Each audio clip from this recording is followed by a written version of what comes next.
प्रदेश में रहते हुए शिव योगी का नियम था कि शंकर पर जो समर्पित करते हैं वो अपने तन पर धारण करें।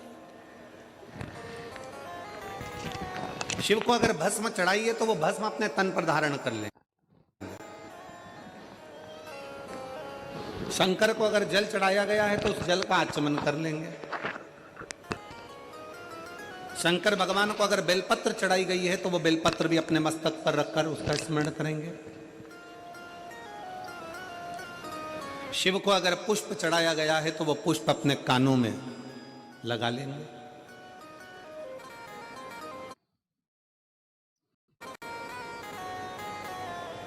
कभी कभी हम तो नहीं जानते, पर आप लोगों ने अगर स्मरण में हो तो हमने भी एक बार दर्शन किया है। आप लोग भी कभी शंकर भगवान के अगर फोटो को निकालोगे, गूगल पर सर्च करना शंकर जी के फोटो निकालना, बहुत सारे, तो उन फोटो में आप पाओगे, आप उन फोटो में दर्शन करोगे कि शंकर जी के कान में एक फूल, शिव जी के कान में कनेर का पुष्प खुसा रहता है। किस किसने देखा है? किसी फोटो में आप लोगों ने दर्शन करा होगा कि शिव जी के कान में एक पुष्प यहां लगा रहता है।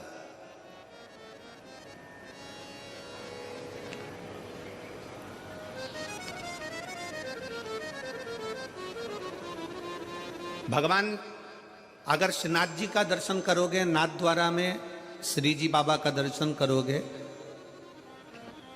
आपके नज़दीक में रायपुर के पास में ही चंपारण है, चंपेश्वर महादेव वहाँ पर विराजमान है, और चंपारण में श्रीमद् वल्लभाचार्य जी की बैठक जी है।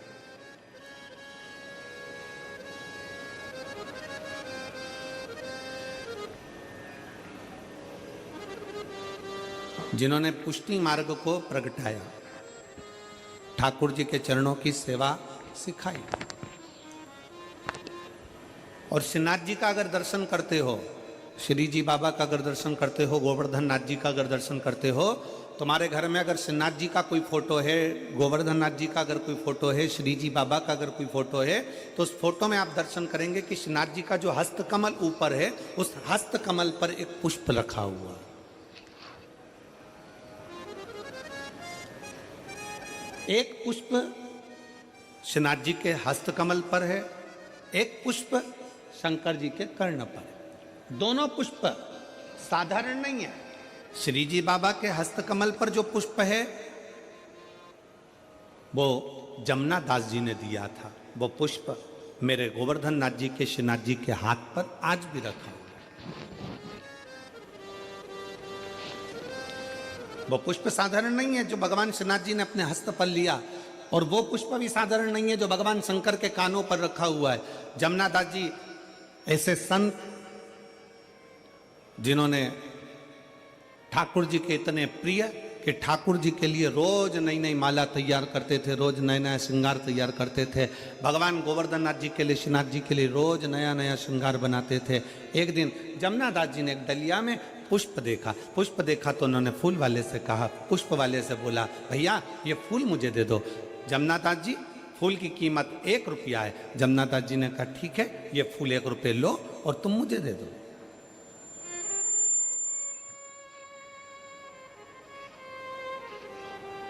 ये 1 रुपया लीजिए और पुष्प मुझे दे दीजिए। वहीं से नगर का राजा निकल कर जा रहा था जिसका नाम था यवनराज, और यवनराज ने देखा कि डलिया में बड़ा सुंदर फूल है। जमुना दास जी ठाकुर जी की हवेली जी जा रहे हैं, भगवान का दर्शन करने जा रहे हैं, तो फूल लेकर जाना चाहते हैं। और यवनराज एक वेश्या के यहाँ जा रहा था तो उसने देखा कि फूल बड़ा सुंदर है, वेश्या के सिर पर लगाऊंगा, जूड़े में सजाऊंगा, वेश्या बड़ी सुंदर लगेगी, खुश हो जाएगी। उसने रथ रोका, बग्गी रोकी और रोककर कहा, ए फूल वाले, फूल कितने का है? फूल वाले ने कहा, फूल 2 रुपए का है। होता है पैदल मूली लेने के लिए जाओगे, पैदल टमाटर लेने के लिए जाओगे, पैदल आलू लेने के लिए जाओगे, पैदल हरी मिर्ची लेने के लिए जाओगे, पैदल गोभी लेने के लिए जाओगे तो 5-10 रुपए किलो मिल जाएगी। 2 व्हीलर से जाओगे तो उसकी कीमत थोड़ी सी बढ़ जाएगी। 4 व्हीलर से जाओगे तो उसकी कीमत दुगनी हो जाएगी। कीमत गाड़ी की है। पैदल गए 10 रुपए किलो मिल गई गोभी। 2 व्हीलर से गए 15 रुपए किलो मिल गई गोभी। 4 व्हीलर से गए 20 रुपए किलो मिल गई गोभी। जमुना दास जी 1 रुपए का फूल ले रहे थे। यमन राज ने आकर पूछा कितने का फूल है? फूल की कीमत बढ़ गई 2 रुपए का। जमुना दास जी हाथ जोड़कर बोले यमन राज से, महाराज आप तो नगर के राजा हो, आप दूसरा फूल ले सकते हो। मैंने तो ये फूल ठाकुर जी के लिए ले लिया, अपने मन से मैंने ठाकुर जी को चढ़ा दिया, अपने मन से मैंने श्री जी बाबा को समर्पित कर दिया, अपने मन से मैंने भगवान को दे दिया। ये फूल मुझे ले लेने दो। यमन राज ने कहा जमुना दास फूल मैं लूंगा और वेश्या के जूड़े में जाएगा। जमुना दास जी ने कहा ये फूल तो मैंने अपने मन से मेरे गोवर्धन नाथ जी को, मेरे कृष्ण को, मेरे श्री जी बाबा को मैंने समर्पित कर दिया, अब तो फूल मैं ही लूंगा। यमन राज ने कहा जमुना दास समझ जा, तुम मुझसे कह रहा है कि फूल मैं लूंगा? फूल की कीमत मैं 2 रुपए देता हूं। फूल वाले ने कहा ले लो आप। जमुना दास जी ने कहा पहले तो फूल मैंने 1 रुपए में लिया था। माली कहता अब 2 रुपए का है। जमुना दास जी ने कहा फूल की कीमत 4 रुपए देता हूं, फूल मेरा है। यमन राज ने कहा फूल की कीमत 8 रुपए देता हूं। जमुना दास जी ने कहा फूल की कीमत 10 रुपए देता हूं। यमन राज ने कहा फूल की कीमत 20 रुपए देता हूं, मैं नगर का राजा हूं, फूल मैं लेकर जाऊंगा। जमुना दास जी कहते हैं फूल की कीमत में 40 रुपए देता हूं। यमन राज ने कहा फूल की कीमत 50 रुपए देता हूं। यमन राज ने कहा फूल की कीमत 100 रुपए देता हूं। यमन राज ने कहा फूल की कीमत 1000 रुपए। जमुना दास जी कहते हैं फूल की कीमत 10,000 रुपए। जमुना दास कहते हैं फूल की कीमत 10,000 रुपए। यमन राज कहते हैं फूल की कीमत 20,000 रुपए। जमुना दास जी कहते हैं फूल की कीमत 50,000 रुपए। यमन राज 1 लाख रुपए फूल की कीमत बोलने वाले थे, पर यमन राज को लगा 1 लाख में तो 10 बेस्या घर पे ले आऊंगा, फूल को छोड़ो। जमुना दास ने अपना मकान बेचा, अपनी जमीन बेची, 50,000 का फूल खरीद कर ठाकुर जी के चरणों में जैसे ही कृष्ण भगवान के चरणों में पहुँचे, जैसे ही ठाकुर जी के चरणों में पहुँचे और जमुना दास ने अपना फूल भगवान के चरणों में रखा, वैसे ही मेरे कृष्ण ने, मेरे गोवर्धन नाथ ने, श्री जी बाबा ने उस पुष्प को उठाकर अपने हस्त कमल पर रख लिया। आज भी जमुना दास जी का फूल श्री जी बाबा के हस्त कमल पर आज भी रहता है। आज भी आपके घर में अगर फोटो हो तो उसका दर्शन करिए, फोटो ना हो तो मोबाइल पर सर्च कर कर दर्शन करो कि श्रीनाथ जी की मूर्ति पर, श्रीनाथ जी की फोटो में, श्रीनाथ जी के स्वरूप में आज भी श्रीनाथ जी के हस्त कमल पर एक पुष्प रखा रहता है, वो जमुना दास जी का है। जमुना दास जी ने कहा ठाकुर क्या मेरा ये पुष्प आपको पसंद नहीं आया? जमुना दास जी के शब्द सुनकर ठाकुर जी कहते हैं जमुना दास तेरा पुष्प तो इतना पसंद आया कि मैं इसको जिंदगी भर अपने हाथ पर रखूंगा, जिंदगी भर अपने हस्त पर रखूंगा। क्या था इस पुष्प में? इस पुष्प में कीमत नहीं है, इस पुष्प में दिल है, भाव है। वो तो जमुना दास जी थे जो फूल की कीमत बढ़ा दी है। एक हम घर की मां कह देती है सुन बेटा आज पंडित जी पूजन कराने आएंगे, आज शिवरात्रि है, माला लिया बाजार से। पति से कहा जाओ जरा माला लिया बाजार से। पति गए माला लेने के लिए। माला कितने की है? 50 रुपए की। इससे छोटी 30 रुपए की, इससे छोटी 10 रुपए की। यही उतार कर दे दो। भगवान के लिए लेकर आए 10 रुपए की। थोड़े दिन बाद पत्नी का करवा चौथ का व्रत आ गया। पत्नी ने कहा सुनो मेरे लिए वो सिर में बांधने का वो गजरा और जूड़ा लेकर आना। पति गया मार्केट में फूल वाले के यहाँ, ये कितने का है? 40 रुपए का। इससे अच्छा बता 50 का, इससे अच्छा बता 150 का, इससे अच्छा बता 200 का।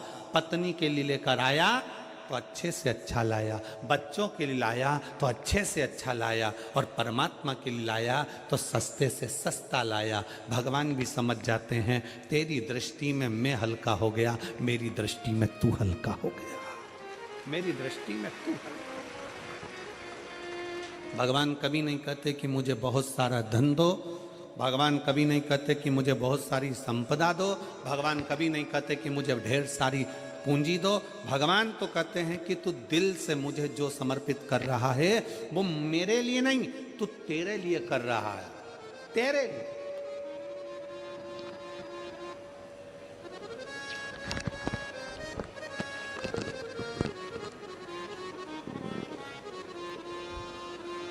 शिव योगी की कथा कर रही, काशी प्रदेश में रहने वाला वो शिव योगी भगवान शंकर की भक्ति में झूमता, शिव जी को भस्म का श्रृंगार करता, वो भस्म अपने तन पर धारण कर लेता, शंकर जी को बेलपत्र का श्रृंगार करता, बेलपत्र अपने तन पर धारण कर लेता, भगवान शंकर को जल समर्पित करता, वो जल का आचमन कर लेता। शिव योगी भगवान शंकर को जो समर्पित करता वो शिव का भाव से, भगवान शंकर का औषधि भाव से अपने ऊपर धारण कर लेता। भगवान का चढ़ा भगवान को समर्पित किया गया, कोई साधारण हो सकता है? हमने पहले भी एक बार कथा में कहा था, मेरी जीजियों से निवेदन है, मेरे जीजाओं से निवेदन है, मेरी बेटियों से बेटाओं से निवेदन है, कोई 500 रुपए की साड़ी लेकर आए, कोई 1000 रुपए की साड़ी लेकर आए, कोई 10,000 की साड़ी लेकर आए, तुम 200 रुपए की साड़ी लेकर आओ।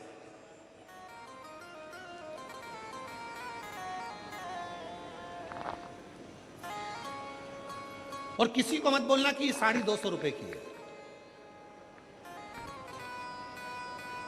किसी को मत बोलो कि ये साड़ी 200 रुपए की है।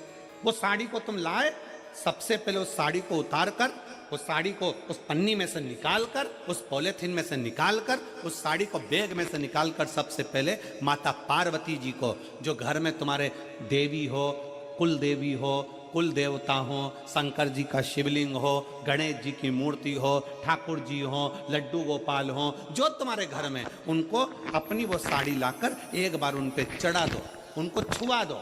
जब वो साड़ी उनको चढ़ा दोगे और वापिस लोगे तो वो क्या बन जाएगा? भगवान का प्रसाद। अब वो साड़ी नहीं रही, अब वो प्रसाद बन गई। चलो एक बात आपसे पूछें, भंडारे में गए हो कभी? अरे जम के तो बोलो जरा, आजकल छत्तीसगढ़ वाले कम बोलते हैं क्या? जम के तो बोलो जरा। भंडारे में गए हो, सब्जी खाई है, वो सब्जी तुम घर में बनाकर खाओगे तो वैसा स्वाद आएगा क्या? नहीं। भंडारे की पूड़ी में, भंडारे की सब्जी में, भंडारे के चावल में, भंडारे के दाल में। और हम तो जजमान जी से भी कहेंगे, कमल देवांगन जी से, देवांगन जी यहाँ भी कथा में भंडारा चला रहे हो तो एक निवेदन है, कभी आप भी 7 दिन में एक दिन उसका प्रसाद पाकर देखना, वो शंकर का अमृतमय प्रसाद होता है, वो भंडारा प्रसाद, उसका भाव बड़ा शुद्ध होता है।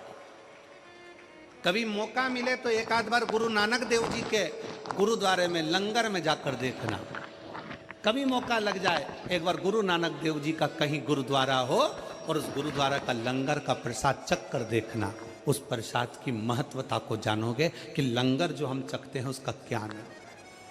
कभी मौका लग जाए किसी सदगुरु के दरवाजे पर जाकर उस प्रसाद को पाकर देखिए, कभी मौका लग जाए तो कुबेरेश्वर धाम पर आकर जो खिचड़ी बाबा की मिलती है उस खिचड़ी का प्रसाद पाकर देखिए, कभी मौका लग जाए तो किसी संत साधु गुरुजन तपस्वी जन साधक उपासक के यहाँ जाकर उस तप बल से पकी हुई इस प्रसाद को पाइए,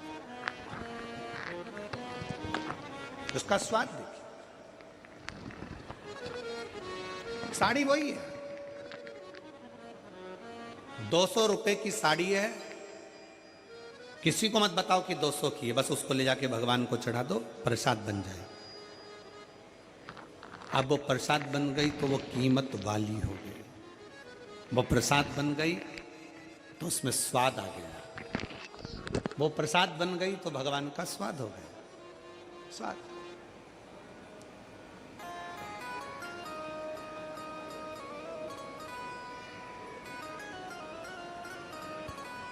हम देवांगन जी हमारे लाडले की पूजन करते हैं, कल्लू जी की, और हमारे। 8 कथा का पंचम दिवस है।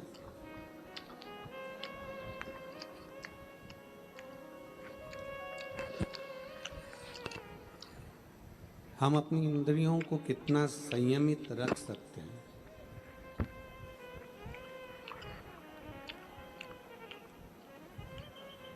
चाहे अपनी 5 कर्मेंद्री हो, चाहे अपनी 5 ज्ञानेंद्री हो, उन इंद्रियों को हम कितना अपने वश में कर सकते हैं। ये शिव महापुराण की कथा हमें सिखाती है।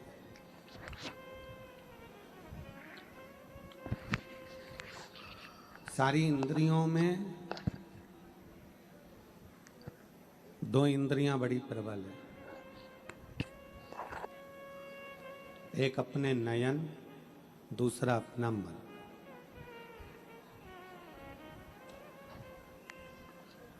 ये जो 2 इंद्रियां हैं,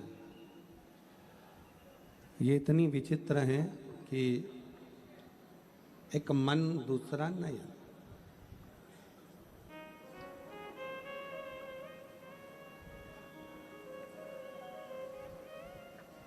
थोड़ी थोड़ी देर में नयन को और मन में, नयन में और मन में जैसे गाड़ी में गियर लगता है ना, ऐसा ही नयन में और मन में गियर लगता रहता है।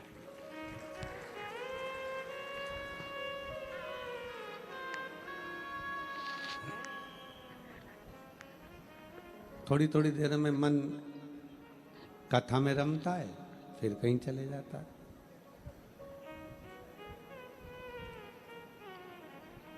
थोड़ी थोड़ी देर में फिर नयन भगवान में लगते हैं, मालूम पड़ा फिर वो भटक जाते हैं।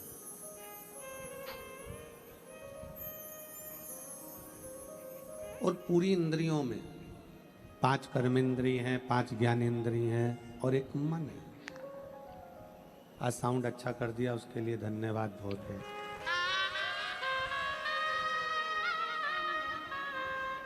पांच कर्मेंद्री और 5 ज्ञानेंद्री और एक मन। इसमें नयन और मन, ये 2 मूल है। जैसे गाड़ी में गियर लगता है और गियर लगते ही गाड़ी कहीं फिर कहीं चली जाती है। मन में भी गियर लगता रहता है। आप बैठे हो कथा में, कथा श्रवण कर रहे हो, कथा सुनने के लिए विराजमान हो, कथा सुन रहे हो और थोड़ी देर में मालूम पड़ा फिर कोई निकल कर गया तो मन वहां चले गया। कोई तुम्हारे पास में बैठकर बात कर रही हो तो मन वहां चले गया।